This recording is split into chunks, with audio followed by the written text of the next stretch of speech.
11. Draupadis Syamvara. The party moved through the forest for a couple of days, then came to the road to Panchala, where they ran into a group of Brahmins that suggested they accompany them to the Syamvara. The event was highly anticipated. Much wealth was to be distributed, and there would be a lot of entertainment from singers, dancers, wrestlers, athletes, and then there was to be a competition held to win Draupadi's hand.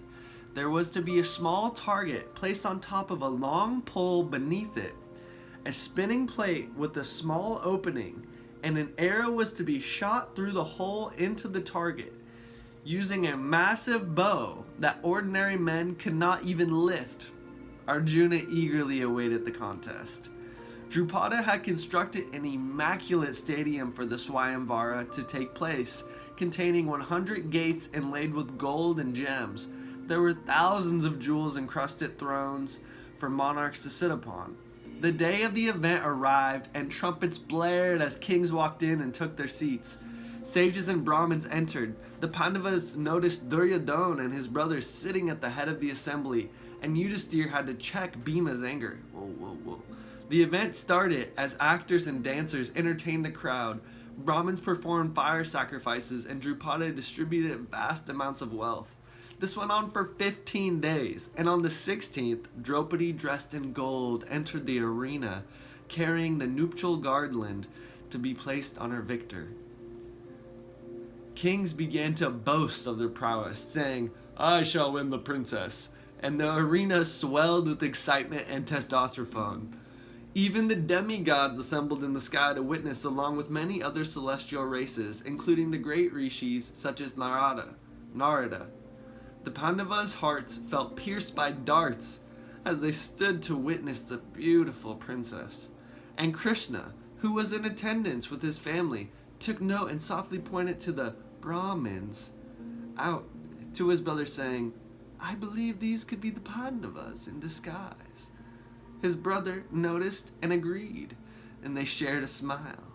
Drupada waved and quieted the haughty crowd, and Drishtadyumna stood and announced all the kings in attendance, and spoke the challenge at hand. Drupada feared none would be worthy of Draupadi. He longed to see Arjuna win her hand, and he still had hope, hearing a rumor that the Pandavas had survived the fire. The kings came up one by one, most unable to even string the bow, and were flung a far distance upon trying. Karna strode confidently toward the bow, and the Pandavas were worried. But Draupadi stopped him, saying, "I will not marry the son of a charioteer." He bashfully returned toward his seat. Powerful kings such as Shishupal and Jarasandhara came forward, but could not even string the bow.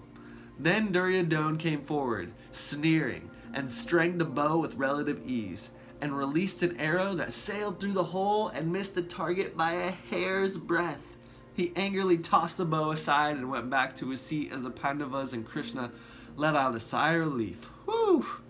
None of the Yadavas stepped forward, knowing Draupadi's destiny was to be wed to Arjuna. They simply watched and laughed as princes went sailing trying to string the bow. It was time. Arjuna looked to Dayuma for permission, and then stood and walked to the center of the arena. The Brahmins roared with joy at the prospect of one of their own succeeding where mighty kings had failed.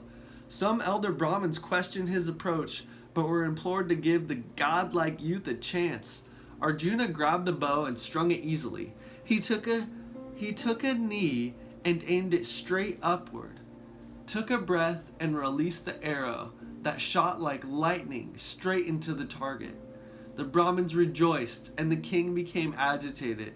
Drupada could sense a fight brewing, and he had Draupadi place the garland around her victor's neck, which caused even more of a stir in the crowd. Yudhisthira felt it was time to leave, and he led his brothers out of the arena when Duryodhana yelled out that surely Drupada had invited all these kings merely to insult them by letting a Brahmin compete. The kings yelled out in agreement and took up arms to slay Drupada. Yudhisthira saw this and sent Arjuna, Bhima, who at once stood in between the massive kings and Drupada. Karna stepped forward and began battling with Arjuna. He sent hundreds of arrows that were all checked. Karna was surprised and sent thousands of arrows and still had no effect. They shouted at each other in the way of warriors. Meanwhile, Bhima contended with King Shalya. Karna realized he could not best his opponent and asked, "What is your true identity? Are you Parashurama or Vishnu?" Arjuna replied he was a mere Brahmin. Karna, understanding he was outmatched, turned from battle.